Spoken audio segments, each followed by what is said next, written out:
Hello, everyone. Welcome to the Overnight Gaming Podcast, episode number 3. That's a 1, 2, and 3. Yeah. yeah. Each week, three best friends get together and talk about their favorite video game news stories from the past week, what games we've been playing. We have Leonard behind the computer, Jason on the mic, and I'm Chris. How you today, Jason? You doing okay, man? I'm doing good. Another Friday. Just keeping a schedule on my day technically off is a little weird to me, but it's coming around okay. How about you? TGIF. It's Friday. I am very tired. I've got very little sleep, but I'm doing pretty good besides that.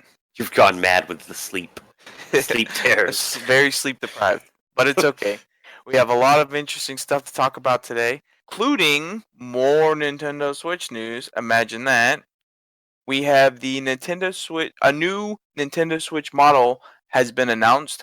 Why this wasn't announced with the other Nintendo news, which was not announced at E3, I have no idea. But besides that, the Nintendo has come out and said that the current Nintendo Switch will just get a longer battery life. The current one runs from about 2.5 to 6.5 currently, and the new one will run from about 4.5 to about 9 hours. The reference that they use for is typically Breath of the Wild, which currently runs about 3 hours on the new hardware. On the current hardware, will be 5.5 hours on the new hardware. And for reference, the Switch Lite will run the Switch Lite has 3 to 7 hours for its battery life when it comes out in October. Or when No, does that come September out? 20th. September. September 20th. I'm sorry. With September. everything comes out September 20th, basically. Okay. The This year's the new battery life comes out next month. The new model. The new model has a number on the box that way you can distinguish it. HAC001 and serial number XKW. These models will have the new battery pack in it, and it will have Nintendo says it'll have bright red packaging, so I'm not entirely sure. Maybe they use Have you seen the box yet? No, I haven't seen the box. It looks exactly like the box for the regular Switch, except just literally bright red. Where everything's like white, it's just that bright Nintendo red. It's actually really pretty. Is it distinguishable? It is 100% distinguishable. Okay. You can tell the difference of these two things on the shelf, which was super good of Nintendo to do. Okay.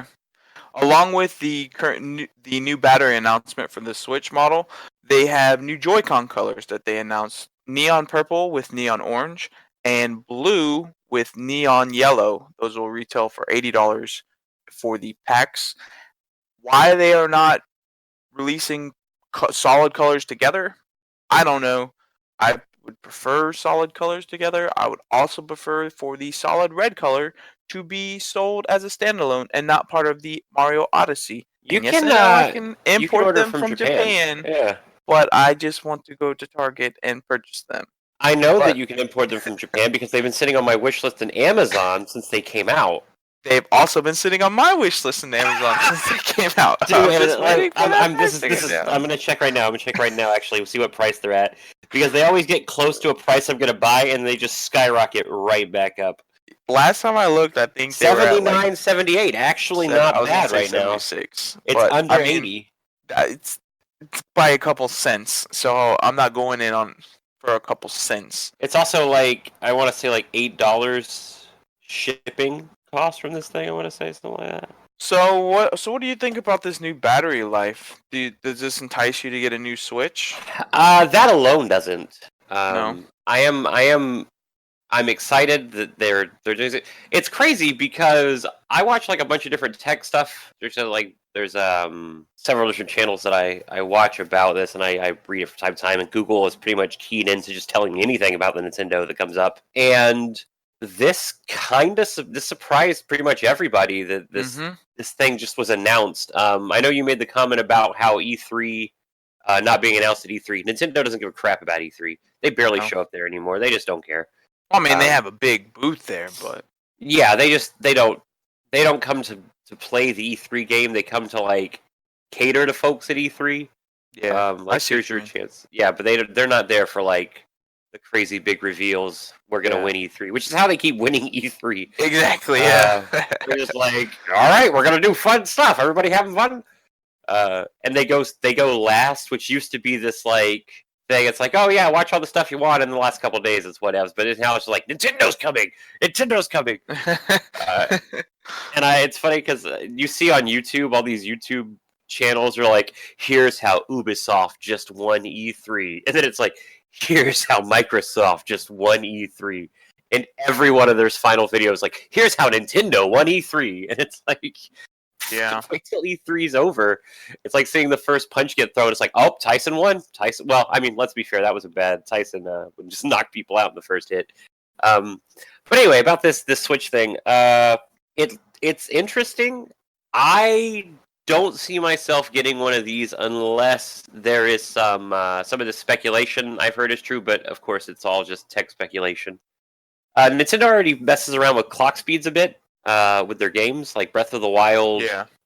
Increases the clock speed of your Switch. This processor that's coming out runs cooler than the current processor, which means that there's the possibility that they're willing to push a little bit more out of it. Longer battery life. All these factors. I'm hoping that it gets some kind of performance boost in dock Nothing mode. significant worth purchasing, though. That's what I'm thinking. That they could have a resolution boost or a frames boost. Oh, they can get a resolution and a frames boost out of overclocking that processor.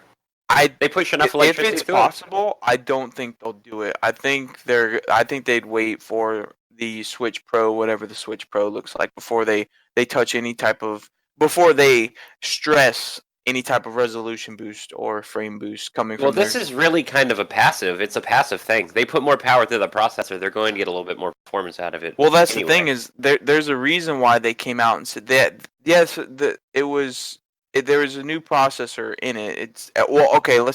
There's a different processor in it, but there's a reason why in the announcement they stressed battery life and not the processor. It's because when they have new hardware to announce, the Switch Pro, whatever it'll be called, which I think will come next year, that's when they'll be like, the Switch Pro is going to run 1080p, in docked and handheld, whatever, and it's going to have better frame rates for games all around. There's a reason I think that they stressed the battery life this time and not the actual change in processor. Because I don't think the change in processor is significant enough. Obviously for people to go out and buy this new Switch, but in order for them to stress a change in the current games that you're playing, it's going to give you a tiny boost, but you're already getting a tiny boost, like you said, with the current processor and them allowing third-party developers to overclock their games. Yeah, so go ahead. This processor will just allow just a little bit more out of it. But you're right though. I don't think it's anything crazy. It's not going to be.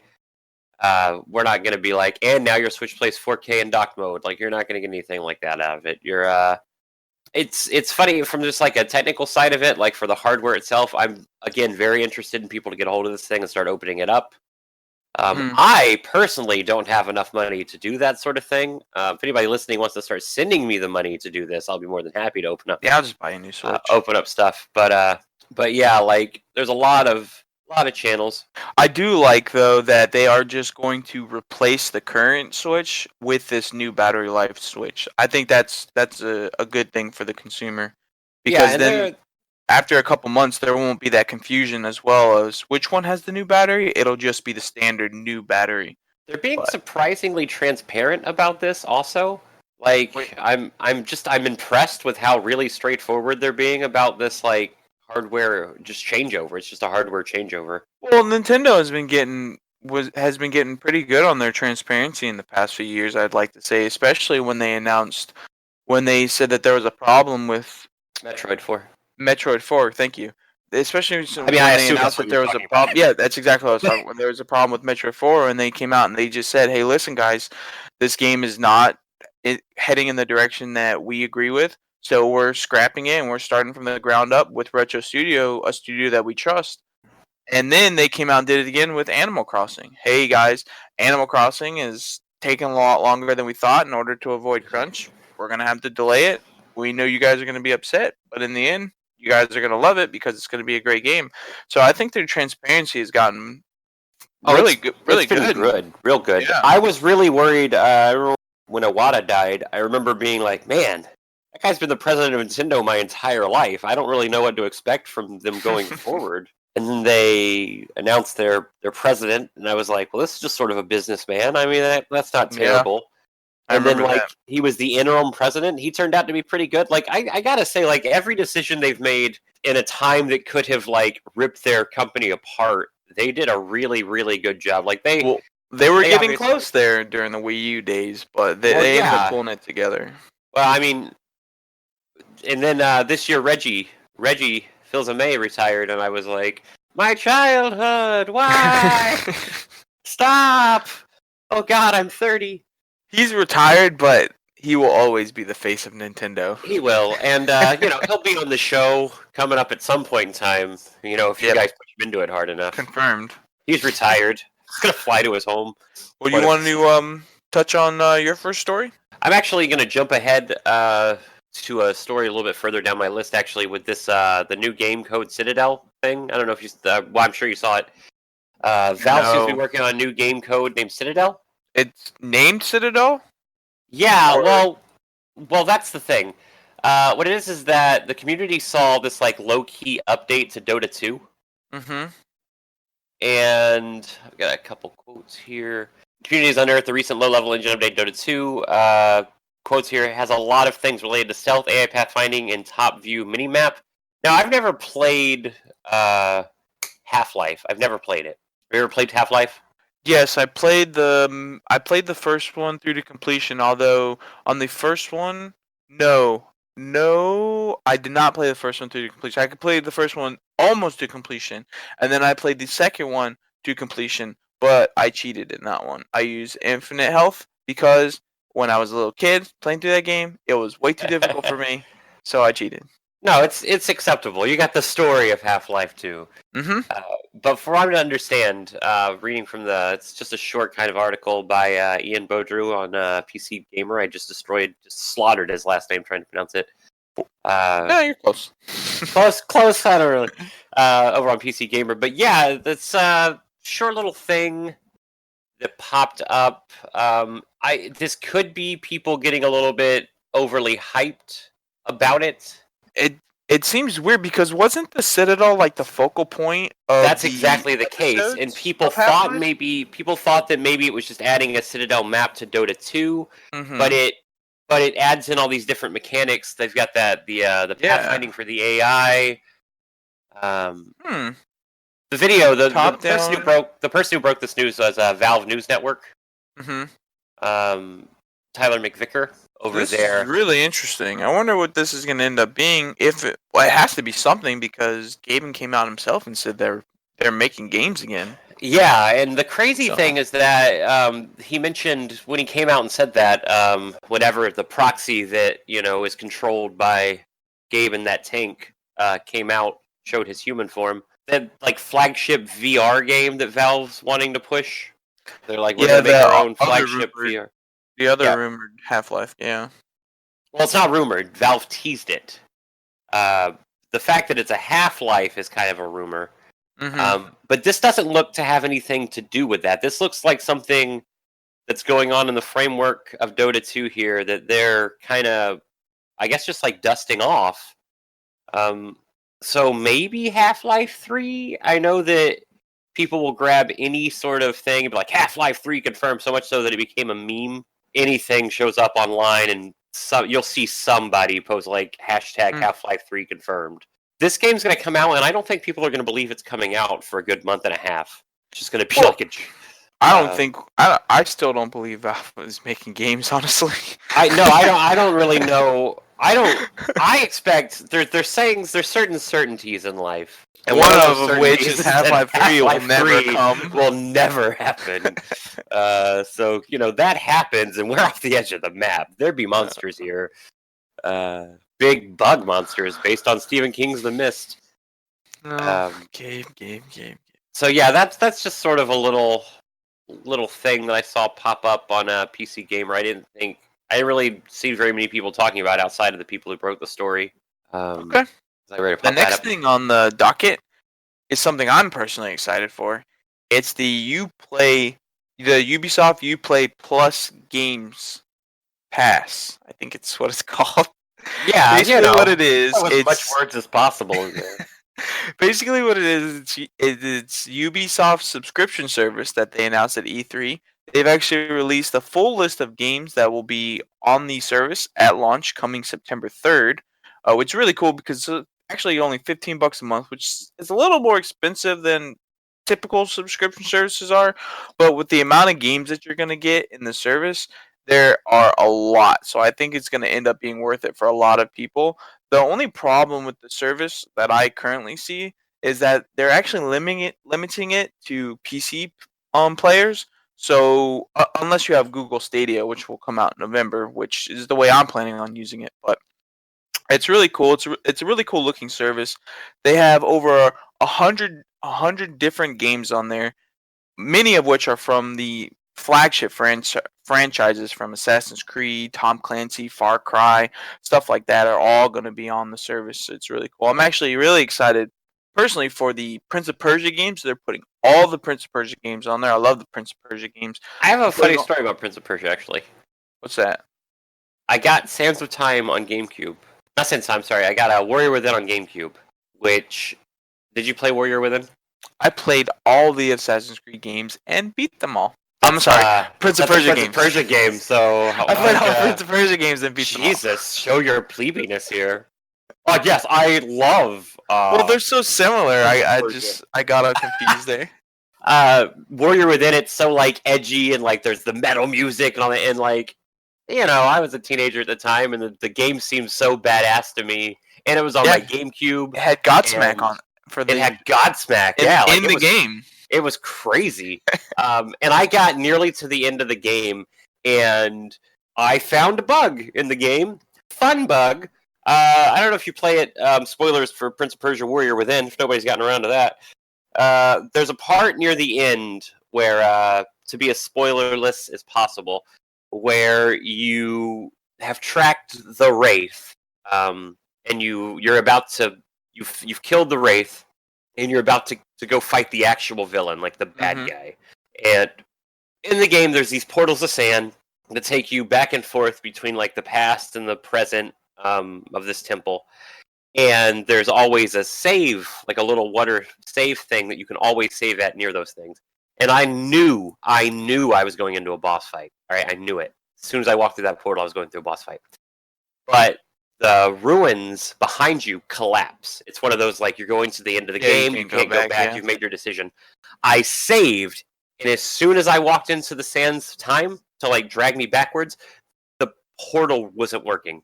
It wouldn't let me go back in time. It would not let me go. So I was stuck in this room, saved, next to a broken portal, and that is as far as I got in Warrior Within. Well, at least you got pretty far, though, right? I was almost to the end. So, like... So did you ever see the ending scene? No, because when it came out, I didn't really use YouTube a lot.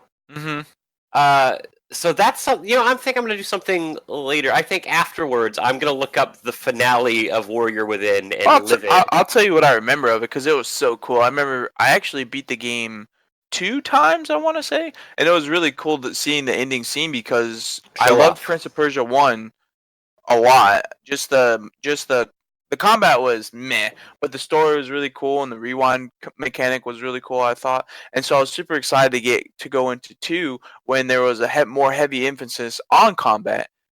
Which again, the combat was okay, but the puzzles combat, were really I remember cool. At the time was super fun.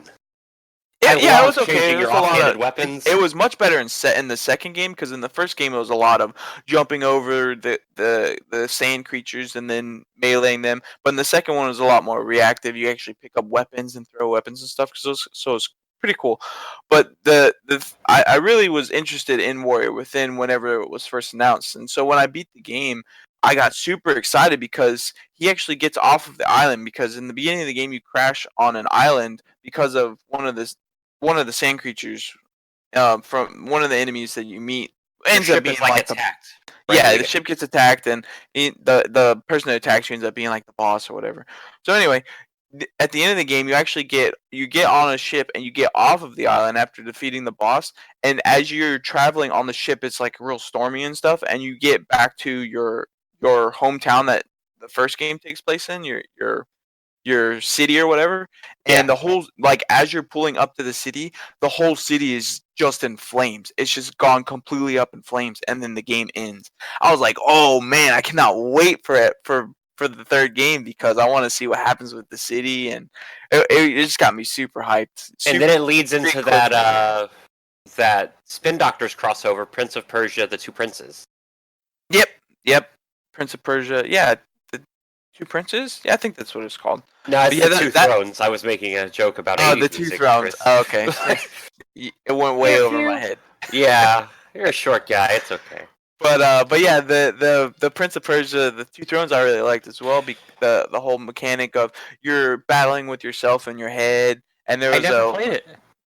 Two Thrones was good. I There was never played it. I never got to finish two, so like I never really. I saw it coming out, and I was like crawling in my skin there. I couldn't do nothing about it. I hadn't finished two. I didn't have the time to replay it. Other games had come along.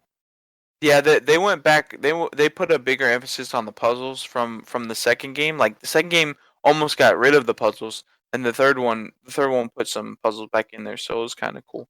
I gotta But tell you, looking through this Ubisoft list, has really put into perspective how much Ubisoft just like milks a franchise here, though. hey, if the games sell, you know what I mean. Well, If the games no, I'm not sell, saying that it's. and I'm there's a not lot saying of good that's stuff on here. wrong necessarily. I know some of these Assassin's Creeds I'm looking at, like China and like Russia, those Oh, weren't crazy. those are the side ones. But I have like 1, 2, 3, 4, 5, 6, 7, 8, 9, 10, 11, 12, 13, 14, 15, 16, 17, 18, 19 Tom Clancy games, and I don't think that's all of them. No, that's why I said almost all of them. Yeah, then it's But like anyway, Assassin's Creed. this list comes by way of Cass Marshall over at Polygon. And Cass actually writes that 40 of the 100 games will be the premium editions, which means that they'll come with the base game and all additional content, expansions, and DLC. Which should be noted, this also includes the new Tom Clancy Breakpoint, which comes out in October, and the new Watch Dogs Legion, which will come out next year. So that's really cool that they're actually going to pull an Xbox Game Pass here and actually put their games day on date and release date on the actual service for people to use And give Gods them and the Monsters is coming to it, which is a game I'm pretty excited for. well yeah, well, Gods and Monsters, yeah, the deluxe version is not confirmed yet, but the standard version is confirmed. But yeah, there's a lot of good stuff on here. All the Assassin's Creed, you get Assassin's Creed Odyssey, you get Assassin's Creed Black Flag, which is really good, one of my Time to favorite play Assassin's Far Creed. Cry. You get all the Far Cry games, which they got progressively worse, so you get those. Black Flag was the last Assassin's Creed game that I got. I checked out there. I was like, my journey in Assassin's Creed is gone. It seems like they're probably wrapping up soon anyway. I was super wrong. Beyond Yeah. Good and Evil. If nobody's played that, Highly recommend it. It's big fantastic. time. It is a very fantastical future. It's got It's super cool. a lot of like heavy things to think about when you're playing Beyond Good and Evil. Gameplay's also a lot of fun. The characters are fun. You get all the Splinter Cell games here. You get Zombies on here. Okay, I mean, if you want to play that, that's fine. The Division 2, which I'm excited to actually start playing. But anyway, so all these games are going to end up coming to PC on the Ubisoft. They call it the Uplay Plus. That you can not download them, you stream them and you can try them out. You get them all Turbo's on as here, part of man. your Fully subscription. game to play. What excites me about this is some of these games are going Don't to even be know what that game PC intensive, including the Watch Dogs Legions and I would imagine the Tom Clancy Breakpoint. So what they're doing is actually partnering up with Google for the Google Stadia that will be coming out later this year. So starting next year, when Stadia is available to everyone, then you will actually be able to buy the Uplay Pass, and you can just play it on Google Stadia. So you can have you can play on your phone or you can play on your tablet, and you can play Ubisoft games that way, which is really cool. If maybe the Division has some exclusive item for sale, and you happen to be away from your computer or whatever, you can just pop on your phone real quick because you have Uplay Pass, and you can get that exclusive weapon or a cosmetic that's on sale for a limited time. So I feel I can't in good conscience at this point in time tell anybody to get Google Stadia. I'm not saying I'm not. Well, that's what I'm saying. Next year, when they have the free version out for everyone, then you can try it out, and then if you like it, you can. You don't even have to buy Yeah, Google Stadia Premium. You can just get the UPlay Pass and just pay I'll $15 give a you. month for all their games. That is exactly what I was about to say. Is if people are gonna do Google Stadia, maybe wait until next year when it's free. Don't buy into it right now. That's what I'm gonna do. It's a pretty shaky. It's a pretty shaky ground to stand on. Because I mean, Google has the history of being like, we're gonna do this thing. We're gonna make Google Plus work, guys. Like, and then a little while later, like, yeah, we're just ending services to that, and you've spent $180 on something that they're just kind of tired of trying to support. So I can't, in good conscience, until Google starts, paying us, tell you to buy that yet. Okay, that's Sponsored by Google. But I'll be trying. I'll be trying out the UPlay Pass if it comes to console, or if when it comes to the Google Stadia, I'll be trying it there. So I'll give you some hands-on impressions. I might grab it. The UPlay Pass? Yeah, the problem is like I can't get into passes yet. I've not had one yet. So I've not experienced it. I just don't like the idea of not owning a game, but at the same time, I don't really need to own. Like, I don't need to own Anno 1800 to enjoy it. Well, speaking of passes, right before the show, we were just looking up the Xbox Game Pass for PC, which is currently only $1 for a month. And let me tell you, I will be trying out this Game Pass because there's a lot of good stuff on here. Oh yeah, no, it looks great. They don't have everything that the console version of the Xbox Game Pass has, but they have a lot of good stuff on here, including Moonlighter. They have State of Decay. You can get Sea of Thieves. They have Halo Combat Evolved, not Halo Combat Evolved, Halo Wars on there. Plus a bunch of indie stuff like Void Bastards, Ruiners. I also think another thing is that, remember, Google is also going to have that streaming service coming, or not Google, sorry, Microsoft's also going to have that streaming service coming up in the near future. So on top of that, this Microsoft Pass should be on that too. So some interesting stuff coming up. There's definitely some places to put your money. We don't know if the Xbox version of the cloud service will be free or not. They haven't. Have they said? I don't think they've said. They've not said. So you might have to pay for the Xbox Cloud. Yeah, I imagine that you won't, but I think there's a chance that you could have to pay for it. Potentially. It's like I mentioned, like it could be interesting. It's got a lot of really cool stuff on it. I think we got a pretty cool. I don't know. I'm not comfortable with saying that streaming is something that I'm looking forward to in the gaming community, but it's still coming. So, that's why the PlayStation is doubling down on actual PlayStation and Microsoft are both doubling down on actual consoles because they know not everyone's going to want to stream games or has the capability to stream games. So they're going to put out the hardware so people can buy the hardware and they can have that. The full gaming experience right there. You don't have to worry about if your internet's good enough or if you're living out in the middle of nowhere and you don't even have possibly an internet at all. You'll still be able to play all the big games that'll be coming out.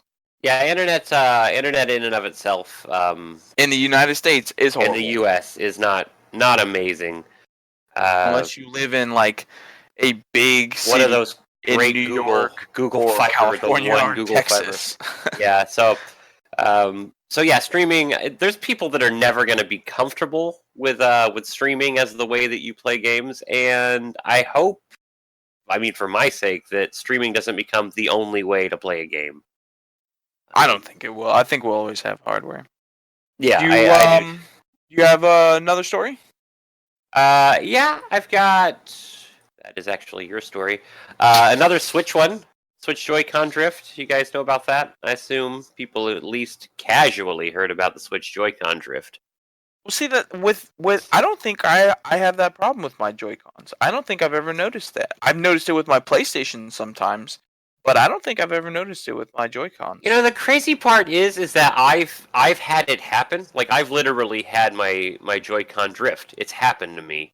But like I just did another. I just went in. I recalibrated it, and it hasn't done it since. So the way that what people are describing is happening to them, I'm not personally having happen to me. Not to say that it's not the case, not to say it's something that's happening, but that like it won't stop drifting. It has to do with the hardware itself. You put around something gets stuck in the joystick, like you can pop it open, you can spray contact cleaner in it. You can do a few things to make it work. The calibration thing. I There's so feel like many once things you that open it though, then Nintendo is like, it's your problem now. well, here's the thing. There's a law on the books, the right to repair now. So Mhm. like you have the right to open something up to fix it. You can't modify it, Mhm. but you have the right to open it up and fix it. Well, what if you open it up and you say, I think a nail will fix this, and Then then you just hammer you a nail into made your well. Joy-Con. That's not fixing it. That's not repairing it. That's altering Well, it. no, you attempted to fix it. That's what I'm That's saying. altering. That's altering it though. That's But doing then, something. wouldn't putting contact spray on there can be considered altering? No, because you're not going to look at it and be like, "Oh, this contact spray and this contact." Do you know how contacts are incompatible with contact spray? Um, I sort of mean, how do thing. we know that Joy-Cons are incompatible with nails? Have you tried a nail? Chris, I feel like you're going to put a nail into your Joy-Con and be like, "Jason, you told me it was fine. You said it was 100% You okay for told me me to put this a would nail in work. my Joy-Con to fix it. That I had the right to repair my Joy-Con with a nail." I'm just saying. Some people would use nails. I wouldn't use nails myself. Sponsored by Lowe's. I'm glad to hear. I'm glad to hear. Sponsored by nails. By Lowe's, man. What is nails? Oh, You gonna Lowe's. pay me any money? I don't know. I don't. I'm not. I don't have your nails hook up. But it's just a law firm is filing a class action. It seems a little soft. It's Chemicals, Schwartz, Kreiner, and Donaldson Smith. Interesting. Sounds like they've won a lot of cases. Yeah, right. The firm is currently looking into the possibility of such a lawsuit against Nintendo. It's kind of a class action. This seems like they want to get this going. I don't know if somebody contacted them or not. There's not a lot of information at it. This isn't Nintendo's first legal battle by chance, so I don't know if a firm like this can even take on Nintendo. Well, we've already established they sound like they've won a lot of cases. So Yeah, like they're up there with like some high level. They're like a Fillmore Graves. I'm pretty sure it's like the more names you have in your law firm, the better your firm is. That is exactly how I've seen it in the past. Like Yeah. literally, exactly how I think it works. But yeah, the article here is from Liam Doolin over at Nintendo Life. Anger over Joy-Con drift issues appear to finally boiled over. The U.S. law firm reportedly preparing a class action lawsuit against Nintendo. Maybe somebody went to them. Maybe somebody's trying to get a quick buck out of Nintendo. I don't really know where they.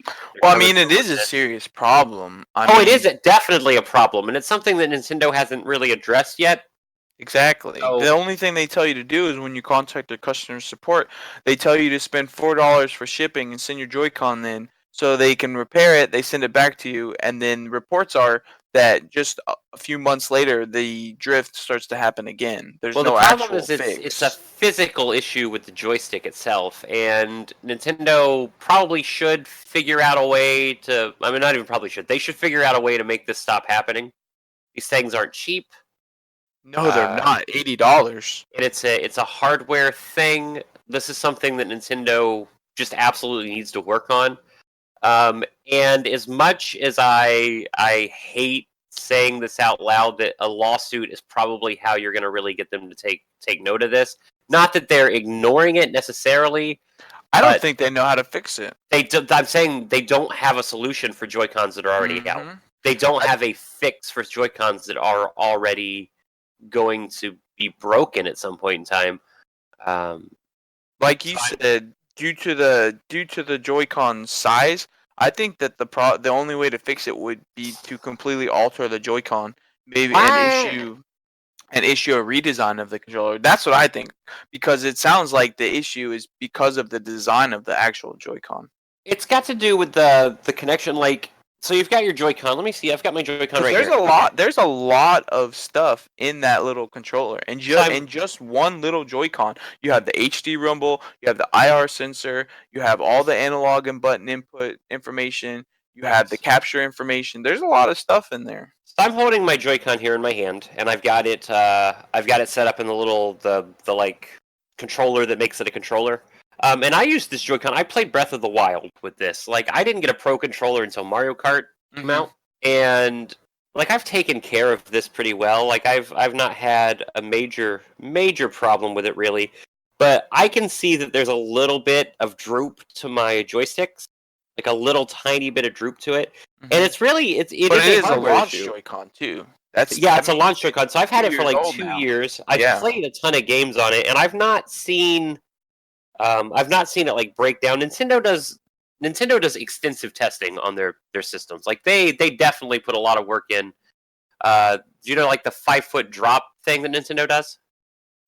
No, I'm not familiar with that. All their 3DSs, all the DSs, any system, which means the Switch has gone through it too.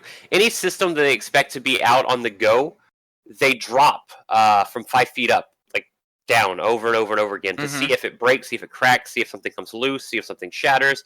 And they do that because 5 foot is roughly where your breast pocket is on your shirt. So they're like, that's the highest pocket somebody would be carrying it from. That's exactly right. I exclusively carry my Nintendo Switch in my upper breast pocket. Yeah, that's the only place that I carry mine also. But like that's also where your hands sit, like right at your chest level when you're playing it. So like that's the most common place for the highest, most common place for the drop from. So like they drop these things, they smack them around, like they put work into this. This Joy-Con drift issue is mostly due to like stuff getting in the Joy-Con itself. Like something will get inside of it, like some kind of trash, some kind of whatever, and it just like messes up the stick. Like it starts drooping after a while. Once that little hole opens up, that little bit of give opens up, it doesn't heal itself, it doesn't close up. So that's why it becomes like a persistent issue. I take care of my stuff pretty well. So mine I started getting the drift when I started playing Smash Brothers. I started getting the drift because I was being hard on the joysticks, really playing through it hard. As one would. Yeah, so like I recalibrated and I haven't had the drift issue since. So my ultimate point with this is that they have to start differentiating what is an actual physical hardware issue with this class action and what is just somebody not recalibrating their Joy-Con. There's some tech like I know I mentioned Spawnwave. I think I mentioned like Spawnwave. He's opened these up before and given like a repair tutorial for it. There are a lot of really tiny little solders inside of this thing. That's what I'm saying. I feel like a casual consumer opening up a Joy-Con would just end very badly. I would not suggest doing I am not. No, I wouldn't either. I'm not comfortable opening one of these things. I'll send it to Nintendo for the $4 repair. I wouldn't. I'd just be like, well, I guess I got to get the red one. Yeah, that is also I guess it's broken. What am I gonna do? Guess I'm getting the red ones then. All right, I'm sorry. Yeah, looks like I gotta.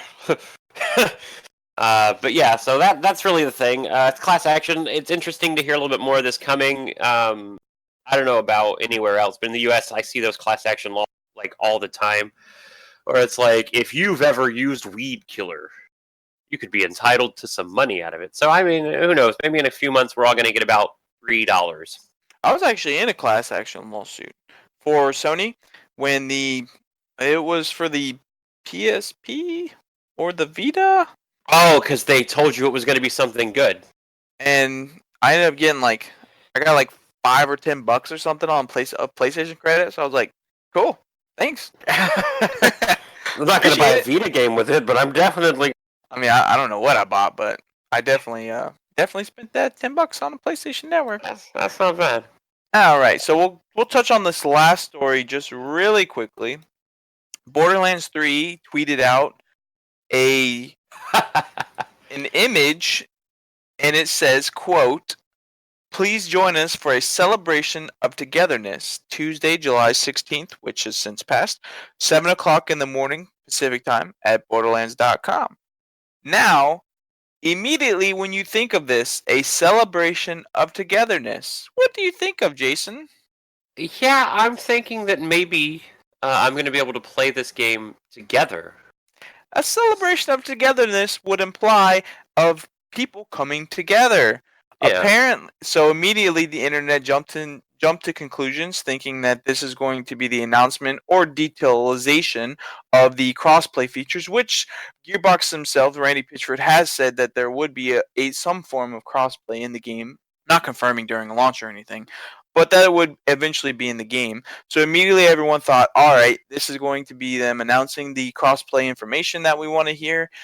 Then immediately, Randy Pitchford, CEO of Gearbox, got on Twitter and tweeted out, some folks may be speculating that this thing tomorrow may be about crossplay. Tomorrow's thing is awesome, but not about crossplay. But good news, we are committed to supporting crossplay for Borderlands 3 with our partners as soon as practical after launch. Now, I have no problem with the crossplay feature being available after launch. That's probably something that came up a little ways into development, so they needed a little more time to work on it. That's fine. Maybe it's just one of the platform holders is not on board with the crossplay just yet.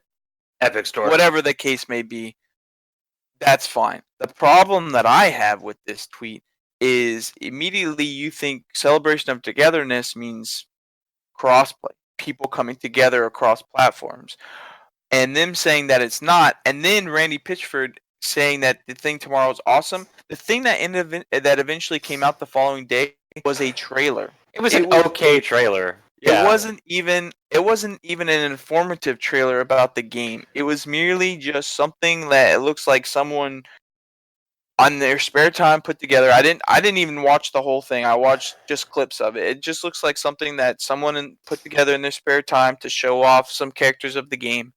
It told I us watched nothing about story, I assume. I watched the full thing. Okay. What It what was doesn't what really was give in you this any trailer? story. It's set to the turtles happy together. And it's just kind of like the characters interacting and there's a bunch of dancing. Like it doesn't show you very much about the game, just kind of the world. Mhm. If this had just dropped, it would have been fun to watch. Mhm. Giving this hype to it, especially after you've announced like we're working on crossplay. Mhm. This was just a bad thought PR move. processes. Yeah, it's a bad PR. And then he said I'm tomorrow's not thing is mad. awesome. It's Which awesome. It was yeah, a it was okay. measly trailer with no information in it. How is that awesome? That's This was not just a awesome. major ball drop. Like I'm not going to be mad at them. People did jump to conclusions when it came to that crossplay thing. A lot of people jump to conclusions nowadays, and then they get like disproportionately angry when it's not the thing that they want it to be. I will say that I'm disappointed. It's not something about crossplay, and it was really really poor wording. It's really silly way that they approached this. So yeah, the backlash a little bit is justified that you're like, dude, don't tell us something's awesome and then show us like an Yeah. okay trailer. Like I will commend him on getting out in front of this. Like, guys, it's not about crossplay. Like that did soften a bit, but people then at that point were so mad they didn't even watch the trailer. Yeah, Um, it was just it was a highly PR. disappointing. It was a I PR just wanted fest. to touch on it because it was a little upsetting to me. It No, was very same. It was a little confusing upsetting in for me. It was messaging. confusing. Yeah, like somebody at PR either needed to be like, I don't want to say fired. I don't like people losing their jobs, but somebody needs to be talked to about this. But then again, it is Randy Pitchford, and he is known to say things. So, He's a wacky fella. Like he comes to a certain level of things for old Randy. all right. So let's move on to the games that we've been playing this week. Do you want to start, or do you want me to start this week? I don't have a lot. I'm gonna start. Okay. I've been getting into Warframe pretty heavy, and by getting into Warframe pretty heavy, I mean that I have been playing 715 hours now, and this is the first time I've talked about it on the podcast here. For those of you who are in the know about Warframe, there's not a lot I can explain to you about it. For those of you who aren't in the know about Warframe, there's not a lot I can explain to you about it. It's like a space-based action shooter, a little bit of horror stuff. Like it's a huge game. It's a space ninja. It's a space ninja. That's the best way to describe it. It's got a community that I actually really appreciate. The community itself is pretty good to each other. Like, there's not a lot of really crappy people that are being jerks about things. And if people are being jerks about things, other people in the game will call them on it. Oh yeah. Yeah, it's got a pretty solid community, at least on PC. I don't know how the console community is, but they started this thing last year. No, early this year, called Nightwave. You get this really cool like radio host in space, and she tells you stories about stuff that are affecting your game. Right now, Series 2 is called The Emissary. There's this kid named Arlo who's basically possessed by the devil, I want to say. Nice. Yeah, no, he's possessed by. It's not been revealed yet, but I'm pretty sure he's gonna try and kill us. Like, he's building a cult. He's a cult. He's got a cult following. He's like a healer. He's like telling the universe to come to him for healing. And every time he heals them, they're all like, "We're now emissaries of Arlo. Like, we represent him. We're definitely good people. You should definitely join us." And it's like, I don't know, man. You handed me this glass of Kool-Aid. I feel uncomfortable. But yeah, I've been playing Warframe for a while. I know Leonard also plays it. If he were capable of speech, he would hop in and tell you the same. Chris, I know that you started playing a little bit on Switch. I dabbled in the Switch version. You told me that it was fun enough once you started like using the. Yeah, the problem, I've tried playing Warframe. I played Warframe a little bit on PS4 back when it first came out, but that was back before they did like the big update that made everything like super good. And I downloaded it on Switch when it came for free because I knew that you and Leonard were playing a lot of it On PC though. on PC. But when it came to Switch, they had like copy or save over from PC on the Switch, so that was kind of cool. But anyway, so I played a little bit on the Switch, and when I was playing it, I like to play a lot of games in handheld mode first, and if I like the game like a lot, then I might put it on in the dock to play it on my TV. So I was trying it out in handheld mode, and I did not like the controls at all. I thought it was very awkward to play. It was super weird. I couldn't aim and hit anything like. I can't imagine trying to play it on a controller. In fact, I can't imagine it though. I tried also Switch and I just could not make my brain make it play. Well, that's what I'm saying. Like in the handheld mode, using the Joy-Cons on the side of the controller, it was not fun at all. You might remember that I felt the same way with Splatoon. I cannot play Splatoon in handheld mode like that. But I actually found my Switch holder. I have like a Switch case holder thing that you can actually set it up like on your lap or on a table or something, and that way you don't have to play necessarily handheld mode, but it'll still be off the dock. And I use my Pro controller to play this past week, and it was significantly better. It felt way more like a console experience just on the smaller screen. Much easier to control the character, and I actually had a little bit of fun with it. I don't know what's going on in the story at all. I just and you won't for wasn't about paying attention 150 to that. hours. But I was running around. I was shooting these weird looking creatures in the face and running up and meleeing them. And one of the things I really like about the game actually is the movement in the game. It's super cool. I noticed that you have like a jump, you have like the double jump, then you have like a slide thing. But then if you're like running and you like double jump in the air, you can actually hit the slide button and you do like some weird like dive kick or something where you just start spinning and stuff. It's a slide jump, bullet jump. Yeah, I'm not familiar with what it's called. Just like you slide, then you jump, and it's like you spiral. It's a double jump, or it's like a it's like jump. it's like a drop kick or something. I don't know. Really It's funny. super That cool little mechanic, that movement was actually a glitch in the game. Like it was related to one weapon, and it was a glitch. And the developers liked it so much, people liked it so much that they just gave all of the frames the ability to jump around like that. Oh, that's pretty cool. The game's been out since like 2013. It's gone through tons of things. I've only been playing it for the past couple years. I remember when it first came out, it wasn't like super hot, but then after it had been out for a little bit, it started getting updates and stuff, and then out of nowhere, people were like, "Dude, Warframe is good." And they just kept working on it. Yeah, and then it's another one of those No Man's Sky things where they just put their heads down and just worked on the game, and eventually they got the game into like a really good state. And there's so many players now, much more than there were before. And Yeah, when actually, Destiny 2 died for a bit there, which is making a comeback, and I'm pretty excited by that comeback. Actually, I was all about crapping all over Destiny 2, but I gotta say I gotta eat a little bit of crow because it looks like they're coming back kind of hard.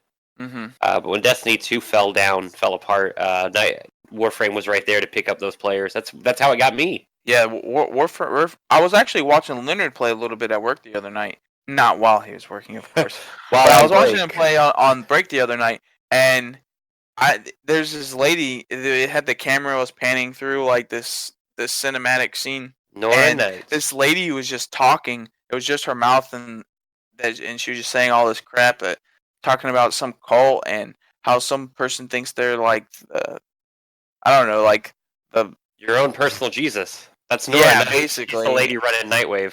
and Talking about Arlo, they're the creepy healing cult all these boy. people, and you never know. Soon, maybe you'll be part of the cult as well. And I was like, Leonard, Soon you're the gonna hear hell that is call. going on? And he's like, because he immediately like turned everything down and turned the voice up, and they started talking. They said something. He's like, oh, that's not good. And I was like, Dreamers. what? What's not good? What's happening? But Yeah, it starts out, she gives you the first half of the story. She's like, this guy gets dropped. There's the infestation. Quick and dirty. This infestation is basically this like it's the flood. Basically, it's like this weapon that got out of control. It can take over organics, non-organics, and make more of itself. It's like a really scary plant monster thing that has it's a plague across the galaxy.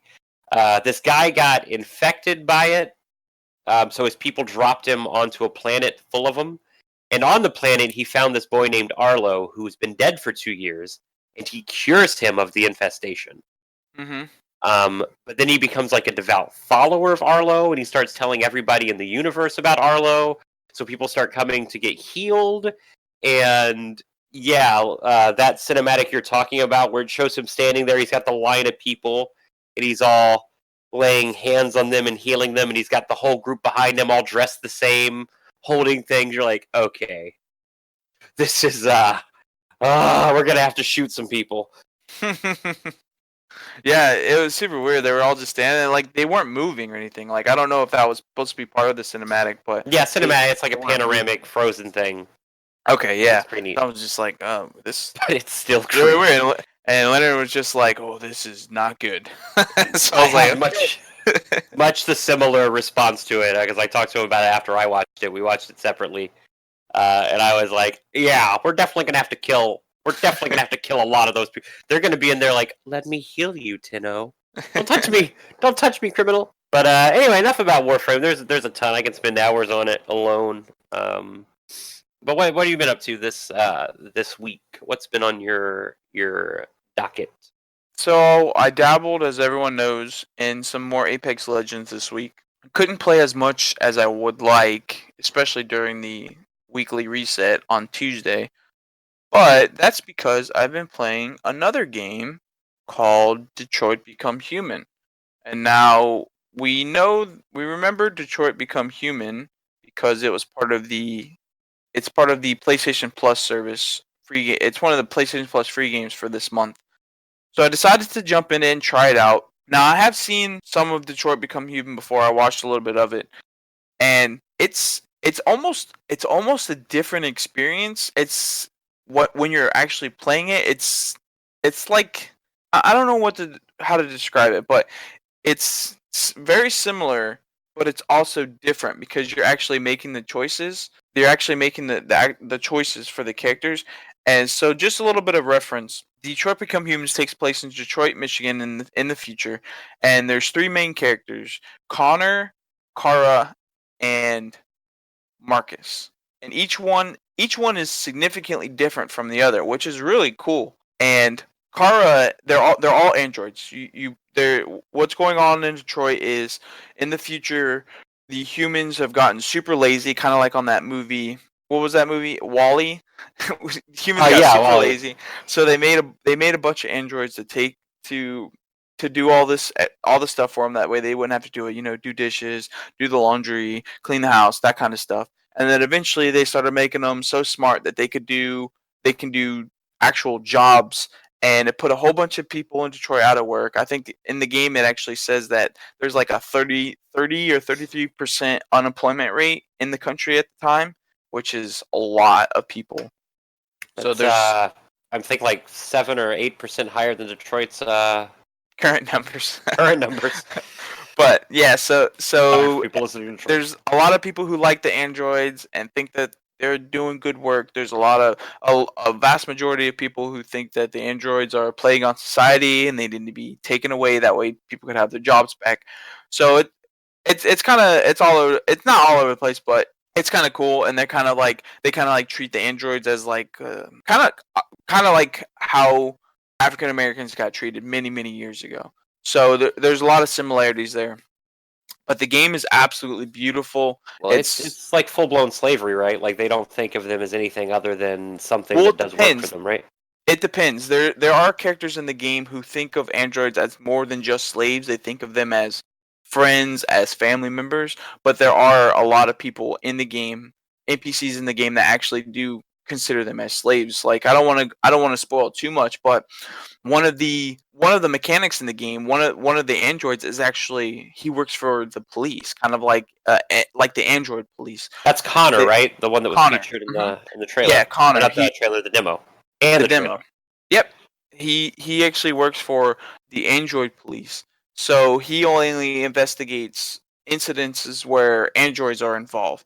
And so the androids, there are cases, which is really cool because you actually when you get a case, it's not like actually get to choose your case, right? But when you get to the case in the game, one of the first cases in the game, you actually are the objective actually to investigate the area. And it's really cool because the more that you investigate, the more that unlocks for you. Like for when you speak to other people, you have more options to use. Or in some cases, if you a car actually has an incident where if you see a certain item, then later on in the story, and I'm not talking about later on in just that section of the game, I'm talking about like 3 or 4 episodes later when you get back to Kara, because it actually jumps around between the different characters at different times. So when you get back to Kara, she gets into an incident, and because you saw a certain item in one of her earlier episodes, that item is actually available for you in the later episode. So it's really cool how certain things affect the way that the game can play out in later episodes. But anyway, back to So Connor. it's like a nice living world where you want to pay attention to what you're doing in case you need it later, that sort of stuff. Like It's not like living, but it's very consequential depending on how you choose to how you choose to advance in the different episodes. And like interesting. it goes episode by episode. It doesn't say like episode 1 or episode 2, but it goes from one of the androids to the next one to another one, and it's really cool because it's really well done. The voice acting is absolutely phenomenal. Everyone that I've come across so far, I've played the game for about 3 or 4 hours, probably a little bit more than that, maybe 4 or 5 hours so far. And the voice acting, everyone's voice acting is really good, especially from the three main androids. I love them so much. And each of the androids has their own little thing that they're going through. So, like I said, Connor's like a police detective. Then Kara is an android for a poor family, and then Marcus is an android for someone who actually loves androids and thinks that humans are the fragile beings of society, and that androids are not necessarily superior race, but that androids are there to actually help people. So So Connor is an android or is not an android? yeah, all three of them are androids. Okay. He is an android. Like I said, he works for like a very particular part of the police investigation unit. It's like even above like a regular investigation unit. So in one of the scenes, Connor gets to Connor gets to a crime scene with with his partner, which actually happens to be, I'm not familiar with his name, but it's the sergeant from Starship Troopers. You remember who I'm talking about?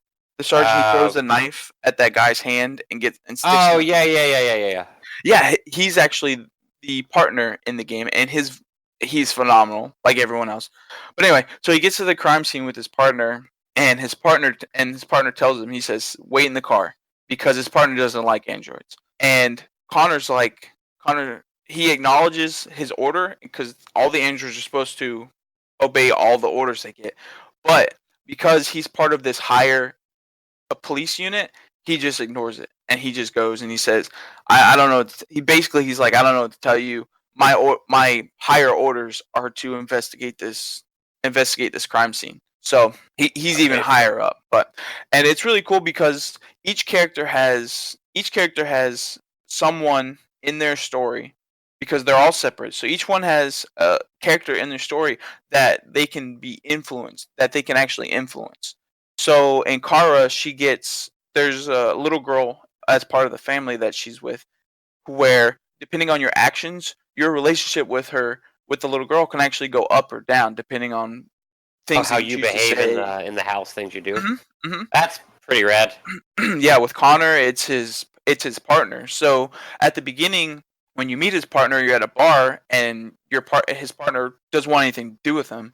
And depending on your actions that you choose, you can actually get his partner to actually start warming up to Connor himself, even though he doesn't like androids. So you got Or stuff like buy him a drink, stuff like that, like options that mhm, pop up while you're yeah, playing. you This can buy him a drink. You can choose to leave him alone. You can choose to get to raise your voice at him, stuff like that.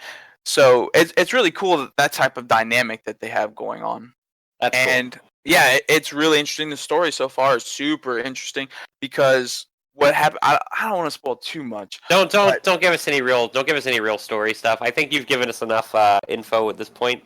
Because but I also really want to play it, so I'm a little oh, worried you're I gonna say something so too much. far so far just being 4 or 5 hours in, I highly recommend it just because of where I'm at in the story right now. Like the beginning part, it's about getting to know the characters. Connors is so far, in my opinion, the most interesting of all the characters, with Kara being second.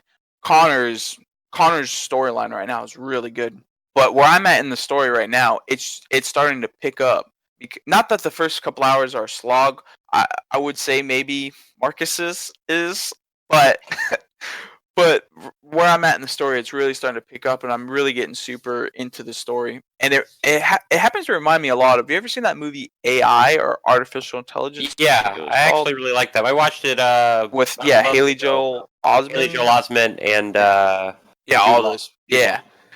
I had actually seen this movie like long, long, long time ago, back when I was a kid, but I didn't remember it because I actually watched it with my wife a few weeks ago. And as I was watching this movie, I hadn't played Detroit yet, and I was confused in this movie. I was like, "Why is this happening? Why is this kid out in the middle of nowhere by himself?" Yada yada yada. So anyway, Detroit reminds me so much of the movie AI, almost as if like I want to say they copied it, but They they definitely clearly got a lot of inspiration from the took movie AI. inspiration from the movie. But I think it's but the best Detroit way to say what you're trying to go for. Detroit is it's developed by Quantic Dream. Uh, it was published by Sony and developed by Quantic Dream, just for reference. But and It's Quantic Dream did Heavy Rain, right? Quantic Dream Heavy Rain, they did Beyond Two Souls, and I think that's it. Okay, so all right, It's yeah, I very think I think you're right. I think that's exactly one of my gripes with the game so far though is the controls for the game. Now you can choose between two different control schemes essentially, casual mode and then almost like an intermediate mode almost or like a knowledgeable mode. yeah. And all the actions, almost everything in the game besides when you're actually just walking around, is basically quick time events. So you have to hit this button then or hit that button then, hit these combination of these buttons at a certain time in order to get the desired outcome that you want. And now, as for my experience, you don't necessarily lose the game if you don't hit the buttons in certain situations. But one of my gripes with the controls is like it's super weird. Like they'll have you open a door, and so you have to hold the button to open the door or move the analog stick in a certain way to open the door. And if you don't complete the action, like the android will actually just go back to like his default stance, and it's super weird. Like I'm not sure like why they chose to go that way. But in certain situations, it gets really awkward. Like especially when you're like talking to whenever you're trying to I don't know interact with other NPCs and then you don't complete the movement of the control stick or don't get all the button inputs right and then like you get like super close to doing something and then you just go all the way back. It gets awkward sometimes, but uh, aside from the controls, like I'm actually loving the game. I think it's so much fun. I think the story is super interesting so far. So yeah, that's super rad. It's on my list, my significant list of games, and I'm glad you're enjoying it. yeah, It I sounds like highly a lot of recommend fun. it. You should definitely check it out. I, for the longest time, was not interested in those big, long, like interactive movies, and that goes Mhm. back to actually Heavy Rain. I liked Heavy Rain. I played Heavy Rain a bit, like with my cousin, and I got to the point in the library where you're having the panic attack. And oh my god, dude, it made me so angry that I was just like, and I'm done with this game. I Not liked Heavy touching it Rain again. because you never know the actions that you were taking. Certain characters could have been unavailable if you got them killed or whatever. So that was one aspect that I really liked about Heavy Rain. I don't know if that aspect is in Detroit. I haven't gotten any of my characters killed yet, but it could happen. Oh, and one other thing that I absolutely love in this game, when you complete a particular episode or mission or whatever you want to call it, they show you this tree. It kind of looks like a skill tree, but it's like a scenario tree, and it shows you where you start off on each mission on each episode, and then it shows you the different branching paths as you're going through the episode, and then when you look at the very end, the, in certain episodes, not all of them, in certain episodes, you'll see like five different endings, conclusions that you could have gotten to in that episode. So you can actually go through the tree and you can see, oh, if I could have I could have said this instead of that, and then it would have brought me to this other tree. Well, I have no idea what could have happened from there because I went this way where maybe I saved this person or I talked to this person. What would have happened if I didn't even see that person or didn't find that clue or whatever that I needed? What's in that whole entire other tree? That so it like shows you the choices that you didn't make. Yeah, and it's super cool, and I really would like to go. Like, it almost makes me want to go back and do every episode just to get to those other endings, just to see what else could have happened. I mean, it's super captivating. I think. That's rad. Well, do you have anything else that you've been playing, or should we wrap it up today? I mean, I've not really got anything that I've gone in depth with this week. I've played a little bit of Revelations, played a little bit of Smash Brothers. Okay. Um, nothing too crazy. I think All I'm right. pretty much done for the week. If Leonard's awake, he'll stop the recording soon. All right then. Oh well, I hope that you guys had fun with this week. I know I've had a lot of fun talking about Detroit and more Nintendo news. Maybe we'll have more. Maybe Nintendo will announce another hardware revision next week. So that'll be fun. the Switch. By the I way, think guys. the Switch DS. I think it's the thing. It's just a clamshell Switch. You buy a second Switch, comes with clamps. You can clamp them together. They We close. we open the closet door. It turns out we have another Switch that we forgot to announce. Somebody's just been developing switches in this closet. Well, thanks everyone for joining us today. Remember, I'm Chris. That's Jason.